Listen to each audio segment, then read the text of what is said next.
Well, hi and welcome. This is Lisa Fain. I'm CEO of Center for Mentoring Excellence and here in my capacity as ambassador to the IMA board for the continuation of our series on interviews with mentoring experts. And I'm thrilled to be here today with my friend and colleague, Chevy Cook. I want to tell you a little bit about him. So Chaveso Cook, he goes by Chevy, is his high school sweetheart, Ashley, are from Columbia, South Carolina. Their greatest accomplishments are their two daughters, London and Lola.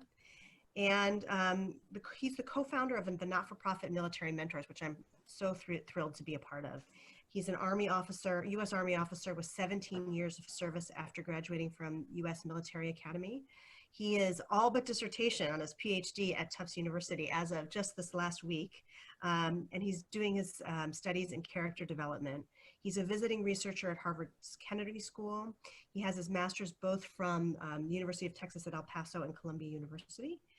He's a long-serving member of the Army Special Operations Community and has also served as the Department of Behavioral Sciences and Leadership instructor at the Military Academy, and he's going to return to teach there in the future. In addition to mentorship, he's well-published. He's guest spoken at on a variety of different topics like crisis leadership, leader development, organizational behavior, character, military strategy, and diversity and inclusion. Chevy, thanks so much for being here. Thanks for having me, Lisa. Good early morning over there on the West Coast. I'm on the East Coast. Early morning indeed, but I wouldn't have it any other way. So let's talk first about, you have a term that you talk a lot about called in extremis mentorship. So tell us what that is and why that's so important. So in extremis mentorship or in extremis leadership, if you've never heard the term, in extremis in the Greek means to the point of death. But it's a set of research introduced by Tom Kolditz. He works at the Door Institute. He stood that organization up, and he used to be the Department of Behavioral Sciences and Leadership leader at West Point. He stood that idea up, but in the original Greek, the term means to the point of death. He focuses on the leadership end of it. We focus on the mentoring aspect of it, and in our definition of what in extremis leadership is and mentoring for those in extremis leaders, it's about leading when life, limb, or eyesight or livelihood is on the line. And we add the livelihood piece on the end because we don't just mentor for military leaders. Everyone's not going to be off in combat, serving, leading, when bullets are flying. Everyone can't be a SWAT team member delivering a high-risk warrant. There is not a whole lot of people busting down doors to fight fires. So for all those other people out there that can be in high-stress, extreme scenarios, there's a point of this for you too. So if you're a small business owner or you're selling your company, negotiating your company, if you don't get through the merger, if you don't get through the sale, then you got to lay a bunch of people off, or you got to find a new line of work. That's a high stress, in extremis scenario as well, where you need a certain set of characteristics to get through. Now, we talk about those characteristics, but we also talk about how to mentor and lead and develop people to get those characteristics as well. That's a niche for us, I think. Yeah. So there's so much there that I want to talk about. When you talk about those characteristics, what are the characteristics that you need in order to lead or in order to mentor in extremis situations? So there are a couple characteristics. One starts with your worldview. So, we try to build a robust and very open worldview to where you can see the different aspects of things around you. Because I think everything starts from your perception, right? How you receive the world is how you interpret it, and then how you interact with it. Another component is self-awareness. Self-awareness starts with lead yourself first. Before you lead anyone else, whether it be in a high stress scenario or not, you need to be able to lead yourself first. And that starts with self-awareness. But if you are leading, you have to be followed. So social awareness is that next aspect. Mm-hmm. If you are not followed, you are thusly not a leader. That's an organizational behaviorist quote from Margaret Rios from the 70s. So well beyond my years. And I got to steal that quote, so I will use it frequently. Good quotes are But timeless, right? right, if you, Yeah. but she said, you know, you have to have social awareness. If you cannot lead in a socio-emotional context, no matter how competent and capable you are, you're not going to make it. So self-awareness is paired very closely with social awareness. The next one is agency or slash motivation. So having a sense of self-agency, especially in high stress scenarios, there's not going to be a lot of time for you to wait on another leader or you to wait on another person to tell you, we need to do this now. There's going to be a lot of sense of us kind of looking at each other and kind of knowing what to do a little bit. So having that sense of self-motivation, especially in high stress, extreme contexts, is important. And then the last one is all too important, self-regulation. So you would think that inaction or cowardice was on the bottom end, and you would think that courage would be on the opposite end. It's actually not. I read this book called Cowardice to further understand this topic. And there was a scale within this book that said cowardice was here, courage was here, and the far end was recklessness. So if you don't have a sense of self-regulation to pull yourself not off the end of, pull yourself from the end of recklessness to a point of bravery or courage somewhere in the middle, so you're doing the right thing, but also have the self-regulation, the agency to go with some of the other things to pull you out of what might be cowardice or yellow belliness or a simple spine.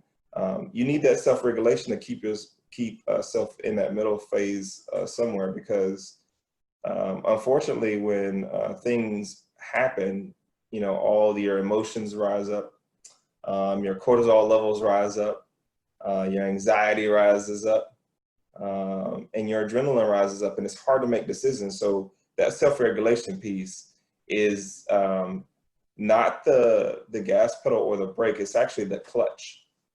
Yeah, I love that, because so often we think about courage as like bravery to jump off a cliff, right? But it's actually something very different. It's the wisdom to know when you have to hold back and when you have to put your foot on the gas. I love that. Absolutely. So when I did a lot of, I used to teach a class called Leadership in Combat, is when I really got into this topic. And as they had done the research for years into what followers want to see in their leaders in these, you know, extreme situations, most of them were, you know, combat veterans. They were interviewing people from World War II on forward, so Korea, Vietnam, all of our wars.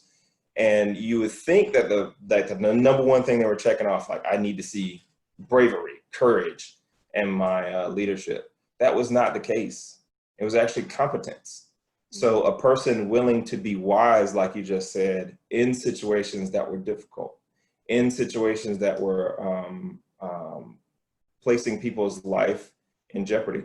They wanted to know that when you said, take that hill, stop that, attack that bunker, kick in that door, they wanted to know that you had checked for the right bunker, the right door, this is the right hill. They wanted to see that you had put all your intellectual capacity into that decision, even when the bullets are flying. So this is not just, you know, some far place removed and we're planning the operation. That's on the ground as well. So I think that that wisdom factor is a mix of both experience and competence and self-regulation. I love that. So let's connect the dots to mentoring now and take that into the mentoring context. Yes. Particularly interested. So as we're recording this, it's June 15th of 2020. We're, I don't know, 12 weeks in, 13 weeks into COVID. And, you know, many of us still staying at home, depending on where we live. So how does it relate to mentoring? How does it relate to the current COVID crisis? So I'll go with how it relates to mentoring first. Yeah. So, you know, there's only a little bit of research around how to lead in these difficult situations and learn. And I usually stay in the military context, but I have researched firefighters, EMTs, SWAT team, and other types of in extremis leaders. But this body of research is really small because it's hard to go to the point, right? It's hard to go see it happen in action and research people in naturalistic observation when they're fighting a fire or serving a high-risk warrant or in combat. It's hard to do that. So the research is really limited.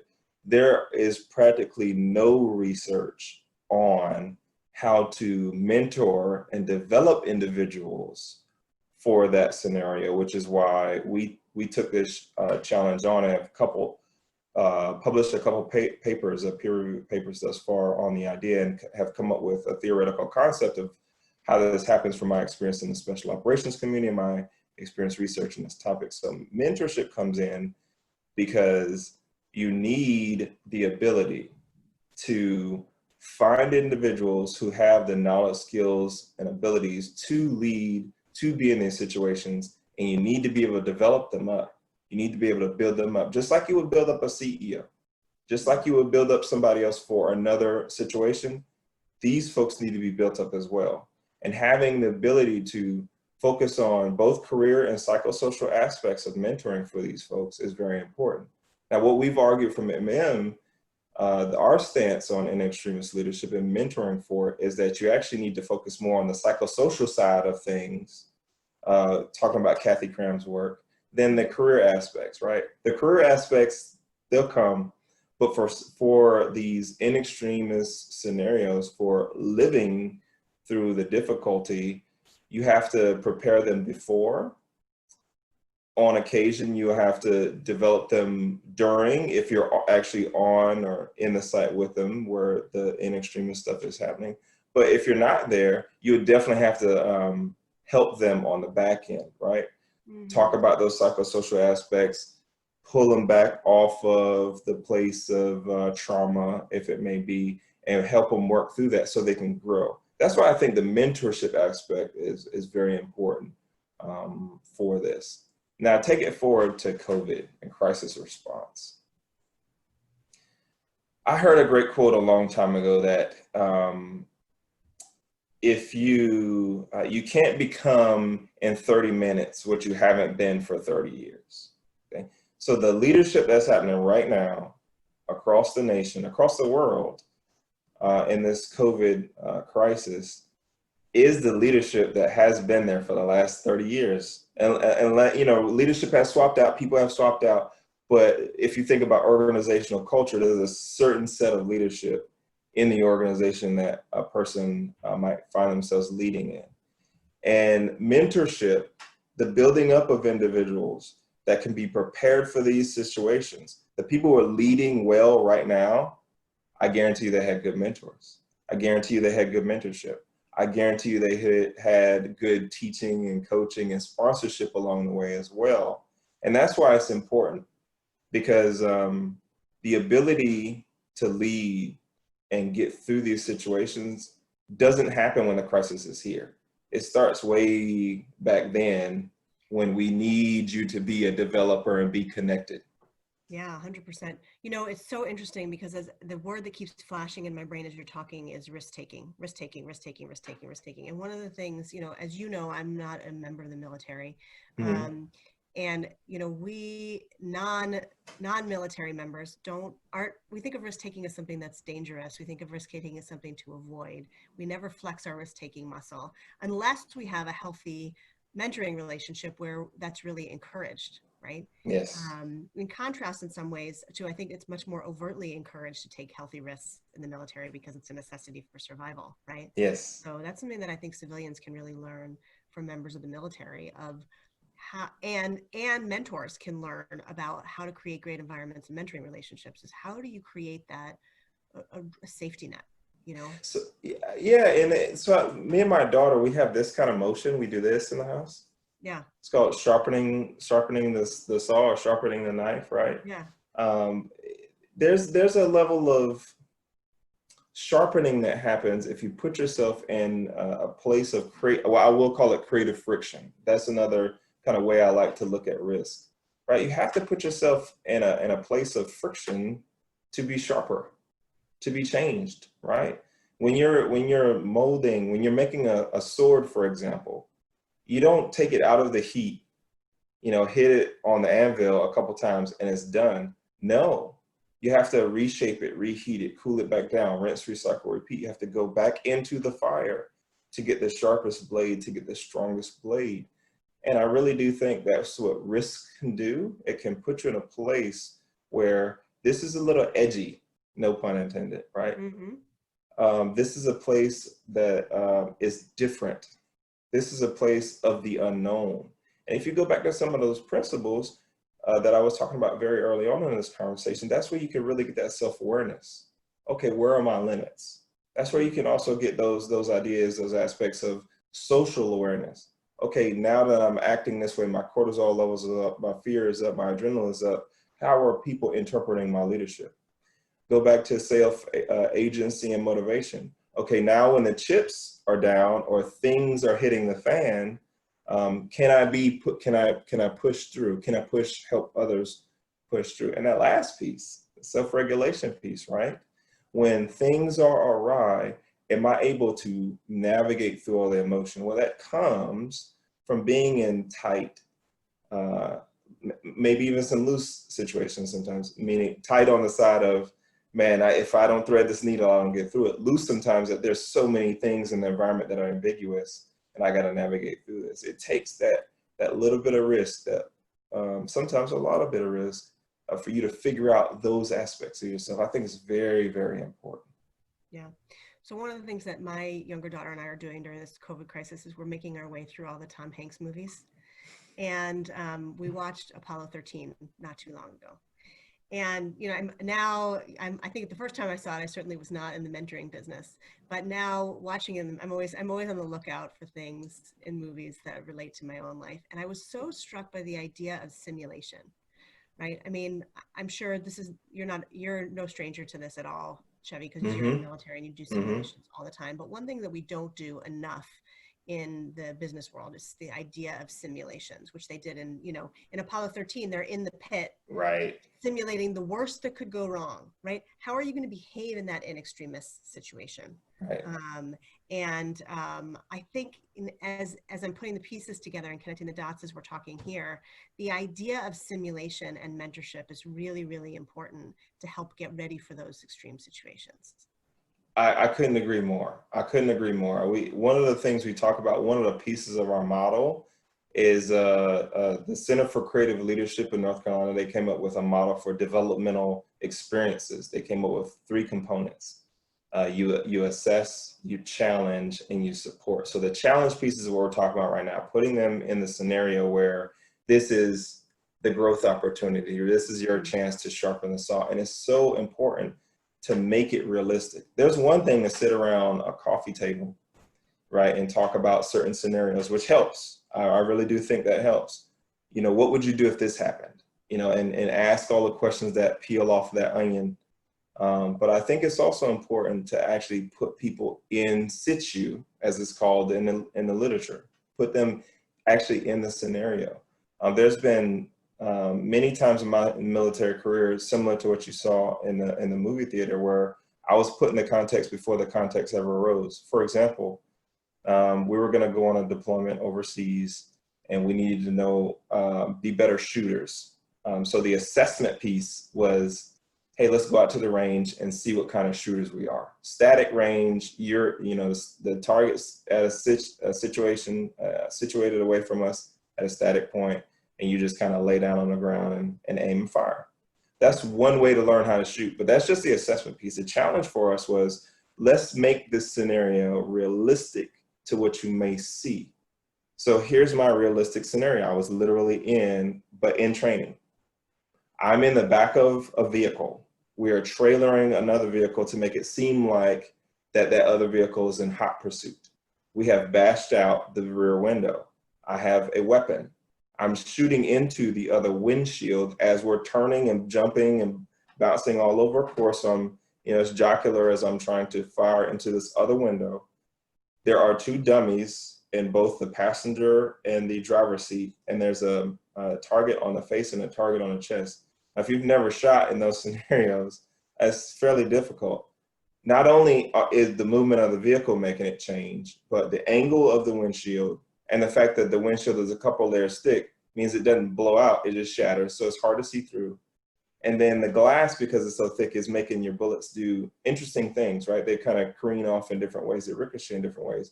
but you do it enough and get very used to it, and then all of a sudden you're actually hitting the targets. Now, it was important to do that, and we did multiple rotations and iterations over that on that one range to figure that out. It was important to do that before I ever needed to do that overseas. That's not a time when you need to fit overseas and in a difficult situation where you are being chased down by another vehicle. It's not the time to figure out how to shoot into that windshield. It's important to do that in, you know, that very similar scenario back in the States when we got the training time, when it might be hot, but it's a little sweaty, but it's not dangerous. They're not firing back at you. When you have the money, when you have the food, when you have the resources, right? But then the assessment piece, the support piece, sorry, that last piece is also very important to get us through. Like, we would come out off the range, we'd come off of that scenario, and then talk through it. Mm-hmm. What did you do well? What did your partner do well? Because I was doing it shooting next to a guy as well in the other seat, so it can mimic the, you know, the sounds of other people firing and everything, right? What did you do well? What did your team do well? What did you learn? If you could do that again, what would you want to do differently? And we did it multiple iterations like that. So I think really putting people into the actual scenarios they're going to be in, but then coming out of it and talking through and refining, rinse, recycle, repeat, right? Just like that sword is how you get Excalibur. Yeah, and then those conversations, I mean, just to bring it back to the mentoring, right? If mentors can facilitate those conversations, there's so many people who don't have the, I won't call it a luxury because I'm sure it didn't feel like a luxury at the time, but it was part of the process to debrief. Yes. To debrief it, right? But yes. So often we don't have that, and we don't build that in for ourselves in the civilian world, and I think that that's really, really important. I want to shift just a little bit because I'd be remiss if we didn't talk about military mentors. So how about if you tell us a little bit about what military mentors is and how you live out your mission for mentoring within the military? Okay, so is one of my prides and joy. I've been around it for 5 years now. I co-founded it with a friend of mine, actually a mentee of mine, Jim Perkins, about 5 years ago. And it's gone through its iterations to where it is now. But today we say that we are elevating, educating, and facilitating mentoring for the military and beyond. So that's our mission statement, but I would like to break those different pieces down, right? Elevating is important to us because we want to elevate the prominence of mentorship for the folks that we're talking to. So they really see that. I think it a lot of times, and this is kind of anecdotal, but a lot of times I go across to places, be it the military or not, and mentoring is kind of just a secondary duty for all the leaders to do. We want to elevate that. We want to push it to the forefront and make sure people understand that it should be a primary function of your organization. The educating piece is we don't just tell anecdotes. I'm not going to just tell about stories about my experiences with Jim or other mentees when we come to your organization. It's about understanding the art and the science and the research and being connected to workplace mentoring, adolescent mentoring, organizational behavior, group dynamics, and all the stuff that I've studied over years. I mentioned Kathy Cram's work earlier. Those things are important because, again, if you're going to elevate what mentoring is in your organization, I really do think that it can't be, well, this is what's worked for me for the last 30 years. So that's what we're just going to set up fun beer calls and let kind of people just naturally commingle. We all know that stuff, the research doesn't bear out that works, that it does not work. So we want to educate as to what that research is about and bring that science to bear because we think it's very important. And the last piece is facilitating. So I've just experienced that there's a lot of people, while they may have had good mentorship experiences, they don't understand sometimes how to be programmatic, how to set systematic or educational interventions into their organization so mentoring can happen. You know, a beer call is one thing, but I don't want to pick on a beer call, but let's say you really want to have a beer call. What if it was iterative?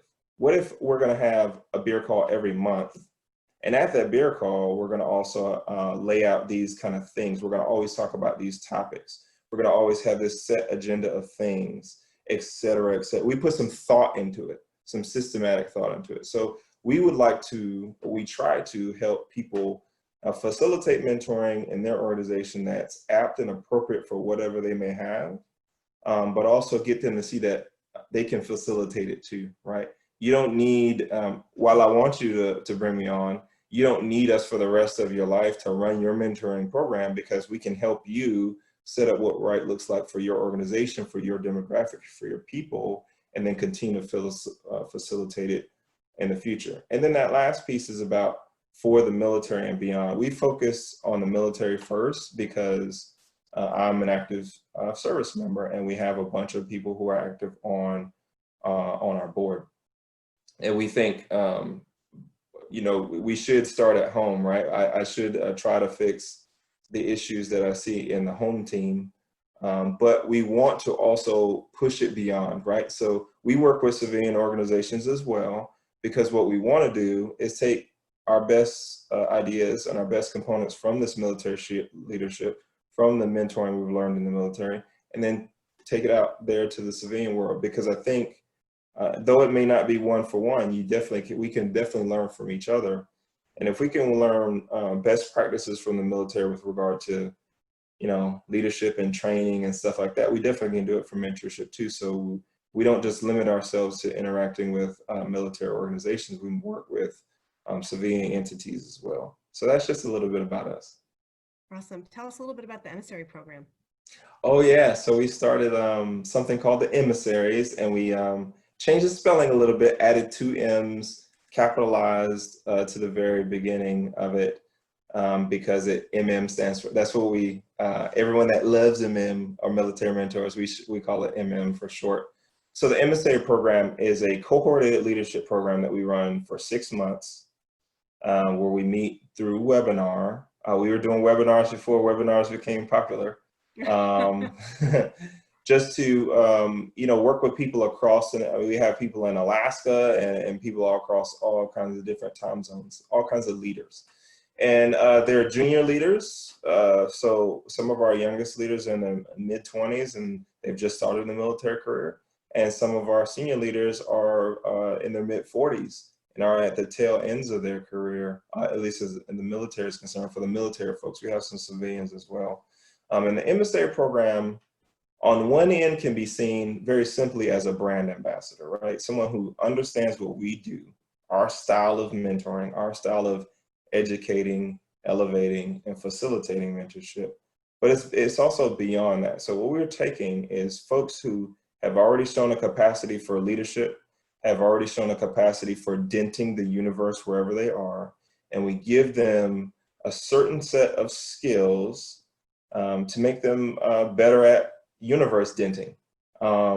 These are impactful people in their community that we want to give them a certain set of skills, right? So when I say certain set of skills, we focus on a couple different things. One of the things we focus on is teaching them the differentiation between diversity, inclusion, equity, and equality, and what it means to be a champion of those mentorship efforts in their organization. Another thing we focus on is influence versus persuasion. And we can get into, those aren't synonyms to me. Those are, you know, persuasion is pushy, P, persuasion. Influence, N, happens within another person. We start talking about how to be a lucid communicator and how to really influence people through mentorship, through their leadership. And there's a couple of other topics that we focus on. Some of the things that they do while they're doing their 6-month program is they have to write an article for us. And I think it's important, if you can cogently take everything that you've read and experienced and synthesize it and put it into publication form, you are a different type of communicator, you're a different type of leader. It's one thing to be able to stand up in front of a crowd and tell some anecdotes. It's another to do a little research, a little bit of writing, and get your stuff together. Another thing, a big important piece of work that they do during their time is called the Emissary Community Service Project. So we give them some stipulations as far as what it needs to entail, but we don't tell them what to do. We say, hey, you're already putting a dent in the community around you, make that dent bigger, and then talk to us about it. So this service project happens over the entire 6 months. This last cohort really focused on working in the COVID community. One of our emissaries was working directly with Tufts Medical out there on the front lines every day, testing people, getting supplies where they needed to be, leveraging the entire veteran network at Tufts University, which is ginormous, and was really making an impact over months, and is still doing the project. So that's the type of projects that these folks are doing. And they're all from different arenas, different places in the country. They're doing stuff with veterans, they're doing stuff with community leaders, they're doing stuff for the homeless. And what we were trying to create with the community service project was not a cookie cutter, okay, we need you to go do X, or we need you to go do Y. It was, hey, take all your skills, go invest, go push into your community, make a difference, connect, and let's get 10 or 12 different stories about how you impacted the universe. And we're gonna do that every 6 months as an organization. And as I've been doing this for some years now, I can't think of many organizations that are doing something like that. Usually the community service project component of fellowships and things I've been a part of before is, hey, all of us in this fellowship, it would be the equivalent of all the emissaries come together and let's build one house for Habitat for Humanity. And it builds bonds, it builds a sense of service within that group, but it's just one project that they all do together. This is the complete, we inverted that. We changed the paradigm and said, no, you go do a bunch of stuff that you want to do, bring it back to us so we can show an aggregated response, an atomic effort, not small, but like that in the community. I love that term, atomic effort. Spectacular. All right, so Chevy, what an awesome conversation. As you know, we could chat all day. Yes. How can people find Military Mentors, and how can people find you? So militarymentors.org is our website, and you can also find, if you type all of that straight out, no space, spelled just like military and mentors and .org would be. You can find us on all the social media platforms as well. We're on Twitter, Instagram, LinkedIn, and Facebook as well. So you can find us all there. And you can also find me on those mediums as well. I'm more active on LinkedIn and Facebook, I gotta be honest. On Twitter and Instagram, I'm a passive receiver. Just because I can't. Yeah. But I am the only Chaveso cook on the planet, Chaveso. So if you look me up, that's me. You might see me with a mustache, you might see me in uniform, but that's me. We'll make it easier for people too, and put those links in below the notes on this video on YouTube as well. Sure, I would appreciate that, and I'm one of those people. Like if Lisa knows, if you reach out to me, I will reciprocate. It's just one of those things. Now it may take some time. I might be busy. I might be apologizing when it's like 2 weeks later. I'm finally writing a note back, but I really do pride myself in trying to connect with everyone that's connecting with me, because it helps fulfill what I believe is my purpose. My personal purpose statement is I'm purpose built to serve others. So if you come to me and want me to be in service of you, I will do my best to help. So that's me. Fantastic. Well, you've always been true to that word in my interactions with you. One of the reasons I enjoy being associated with you. Folks, don't hesitate to check out Military Mentors and learn more about Chevy. And he's also going to be a keynote speaker at the February 2021 IMA conference. So you'll be missing out if you don't see him there as well. So Chevy, as always, thank you so much for your time. Such a blessing this morning. I really appreciate it, always. Thank you. Thank you.